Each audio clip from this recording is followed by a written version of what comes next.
Good afternoon, collectors. We are live from Minneapolis, Minnesota, where it's 24 degrees this afternoon. Somebody emailed me the other day and said, I love it when you tell us what the temperature is. Of course, they were in California. So, Robin, it's 24.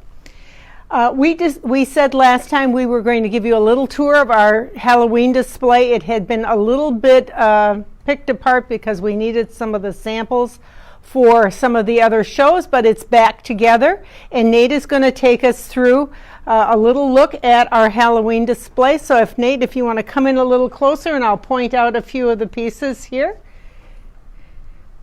We've got some of our great work by Stefan Pepin, our great display artist. And he used just a little hunk of wood here from a tree. It looks like from one of our oak trees here, to use as a base, where he used it with Patty's Pumpkin Patch. We talked about that one last time.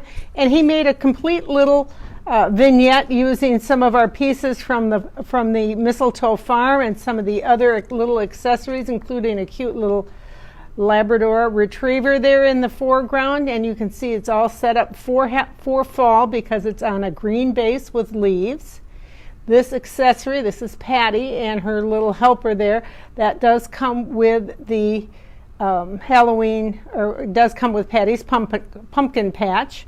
And if you look down here, you'll see we've got a few more accessories that didn't fit right on this piece, but use your imagination. It might look cute if you had a big chunk of wood and then a smaller chunk next to it. We've got a couple new accessories for Halloween this year. We've got Jack's Pumpkin Patch, with some kids playing in the pumpkin patch, and this little boy rolling his pumpkin around the patch. And you probably recognize this as one of the bases that we've used for a couple of our winter pieces. And going along here, we've added some height with a styrofoam base. We've got a really neat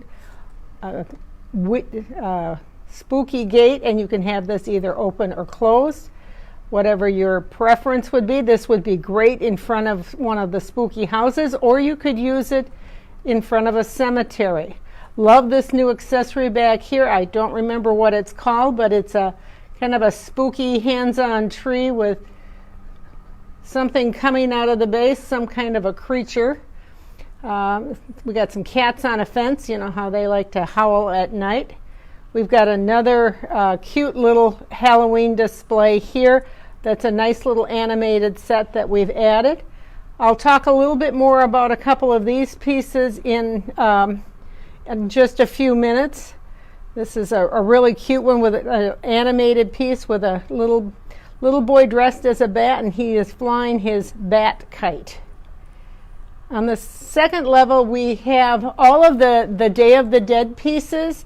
And Stefan has used, just as a backdrop here, just some laser cut paper pieces that he found through a party supply store. And he has put all of the Day of the Dead pieces here. He's got a Day of the Dead candle and a couple of other accessories that he's added. I think there used to be a skull in here somewhere, but I think it got taken out.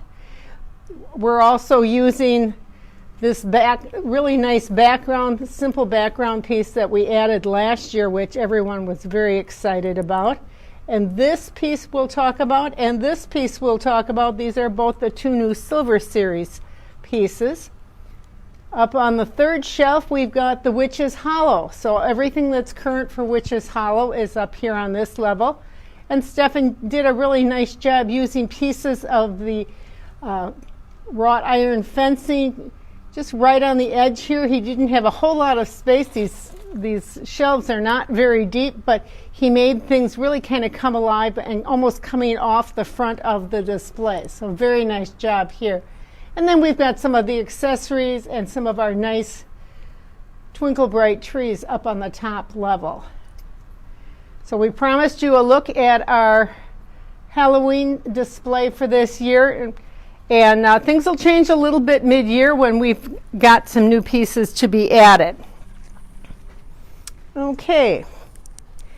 So I said we would take a closer look at a few of the Halloween pieces today, and that's exactly what we're going to do. We're going to start out with a piece for Trick or Treat Lane, and this is the cemetery house. And I really like this piece. And Nate, I hope you can get a good look at the side of this piece here. There's lots of detail. I love the lantern that's here in front. The angel of death is standing there holding that lantern. I kept wanting to straighten it out, but it is permanently on kind of a little on the askew, kind of looking like it's swinging back and forth, and I think that looks really neat. But if you look, this is an ordinary house. They have it ready for fall. They've used a green kind of grassy base. They've used leaves on the roof instead of putting snow. And if you look from the side here, you can see where the homeowner has columns on their front porch, and they have added this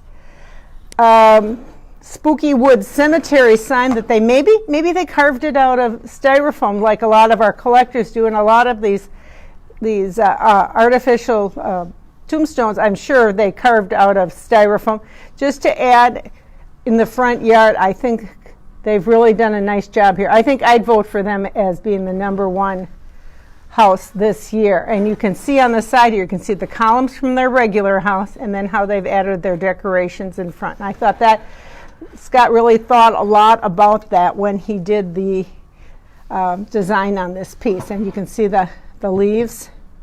So it's really a nice job that he's done here on this particular piece. The next piece I'm going to show you, pull this in a little closer so I can reach them. Witch's Hollow is probably another one of our favorite sub-series for Halloween. And we will take this piece off here. And we will show you what Witch's Hollow looks like. Now it does come with a black light cord, and I'm just using a white one here because the sample I got didn't have a cord at all, and what I grabbed was a white one. But we'll put the cord in and get it lit and show you how nice this piece looks lit. Up a little closer, okay. Yeah. Let me get a little more cord here. Here we go. There we go. This is Celia's Cellar. And as you can see, it's got that traditional witch's cap like a lot of the pieces in Witch's Hollow does. And this, don't be alarmed if your piece has a little bit of a rocky motion up here. This is a ceramic, I'm not even sure what they call this, on a wine press, but it's held on with wire, and then the cork is in the top of the hat. It's not a corkscrew all the way in. It might be a corkscrew. Yep, Nate, you're right. It might be a corkscrew, but they've used a large barrel to build the building out of. Barrels in front, and they've got wine, grapes on both sides. These look like they might be for the white wine, and these are red grapes for the red wine. So lots of detail here. And again, it's got that fall base with fall leaves. They've got some barrels hanging here. I'm not sure what they're going to use those for, maybe for stomping grapes, but and a really cute Dutch door on the piece. So I think with as popular as wine is for everybody, I think this will be a really great piece for Witch's Hollow this year. Okay.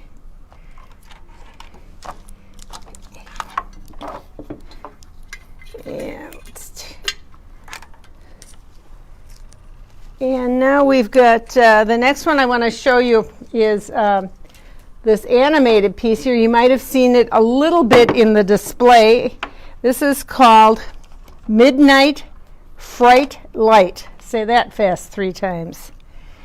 We're always looking to add some more animation to our pieces. Is that centered for you, Nate? Good. I really like this piece. I like the lanterns.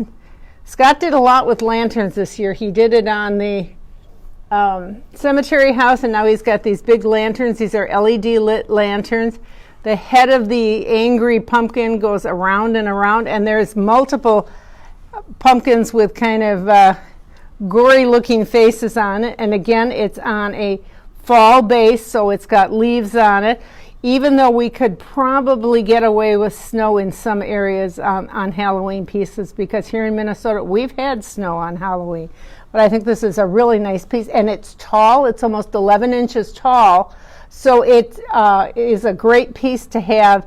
And you can have it kind of sitting up a little bit, and it'll kind of look over your village. I think it'll be a really nice addition, especially with these lanterns on it. And of course, there are some ravens. Got to have ravens or crows in a Halloween display. So I think Scott has hit all of the marks on this particular piece. Looks like this might have been the base of an old lighthouse or an old tower of some sort, and now it is spookified a little bit with the ghoulish face of this pumpkin. Nice piece though.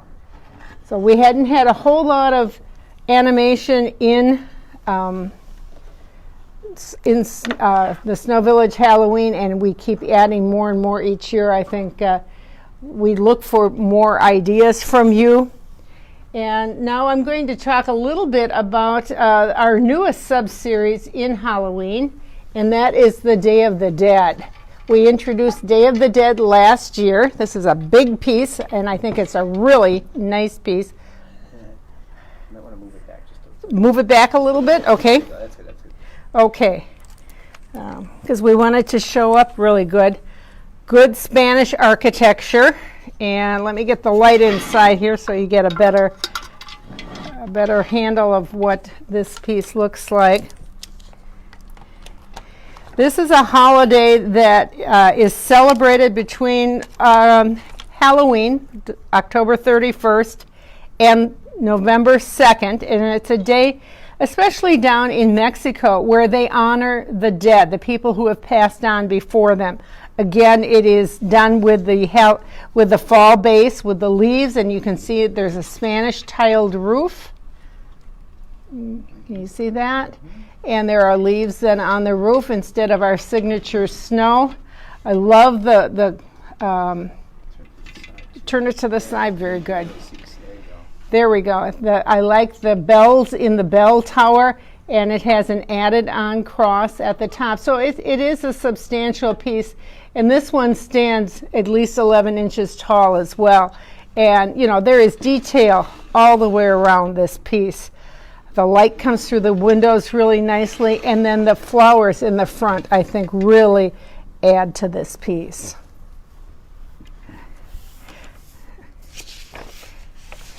And there is an accessory that goes with this one that I wanted to show you, because if you're not familiar with the traditions of the Day of the Dead, this is the accessory. It is called, let me make sure I get the name correct for you, Celebrating Our Lady of Guadalupe. And it honors the Blessed Virgin, who is right here. And very often they carry her in procession when they have the Day of the Dead parades. And it is special down in Mexico because Our Lady of Guadalupe supposedly appeared to some of the Mexican people down there in the 16th century, in the 1500s, and a number of the different popes have recognized and created her as or honored her as a saint, and so now Our Lady of Guadalupe very often is considered to be the patron saint of Mexico. So this is it's a good size accessory. There's a lot of detail on it. The little girl is offering a rose to the statue of Our Lady of Guadalupe. It's just a very nice addition to this Day of the Dead. And as you looked at our other display, we've got the dancers, we've got some other pieces. You could make a whole display of Day of the Dead if you didn't want to do Halloween. So I think this is really a nice addition, honoring a very nice tradition among the Hispanic people and among the people in Mexico. So I'm just going to let that one sit there because I really like that house. I'll take the light out of it because I need it for another piece here. There we go. And now I'm going to show you the last two pieces I'm going to show you are the two pieces for the Silver Series. Now, if you remember us talking about this, the Silver Series are all made of resin. And if you are interested in why, it helps us to bring the price point down a little bit and allows us to put together, and this would be the Silver Series. It comes with a tree. And of course, you're not going to leave it in the plastic bag and have it look so goofy. You're going to take it out of the bag and spread the leaves out and fluff it and make it look like a real fall tree. Again, it has that fall base, and it comes with a coordinating accessory, and it comes with a bag of the silk leaves that match the ones on the tree. And if you have no other pieces in your village, you can make a cute little display of just this one house. Again, you can see the leaves on the roof. It's got some dormers on it. The light comes through the windows very nicely. You'll put this in your display and no one will know that this is a resin piece and this is a porcelain piece. You can see they look very nice together. I think it's kind of cute. They've got the windows boarded up over here, so it makes it a little creepy looking, and the grills on the window here are spiders, and this is called the Halloween Spider House. That really cute piece, and all this comes together in a set. Sometimes people have a hard time deciding what goes with the pieces. There's no decisions to be made here. You can just have your pieces in one box and you're ready to go. The other one is really an interesting piece. This one is the other Silver Series piece for the fall, for Halloween, and this one is called the Huntsman House. Now, what I find really interesting about this one, does come with an accessory, and the Huntsman, not Huntsman, Huntsman. No, it is Huntsman. The Haunted Huntsman. I knew I was reading haunted someplace. Comes with a tree. This one comes with just a dead birch tree or a dead tree. The accessory, Scott gets a little carried away. He's got a guy with his foot in a bear trap. That could be dangerous. And it also comes with some of the leaves. And again, we've got the roof line with leaves on rather than snow. The green base with leaves around the base. There's holes in a variety of places. And this is what is really neat that I wanted to show you. This piece comes with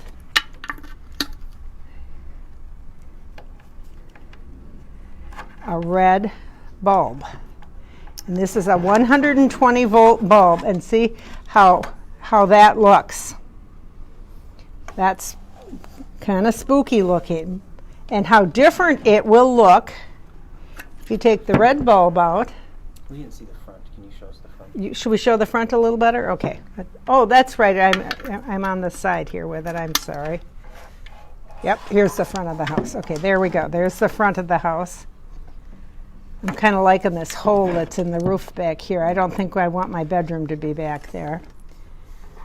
So there it is with the red bulb, and it looks like a completely different house when you take out the red bulb. And this is a 120 bulb, so 120 volt bulb, so it's just a regular bulb like the white ones. And if you put a white bulb in here, the piece looks really different.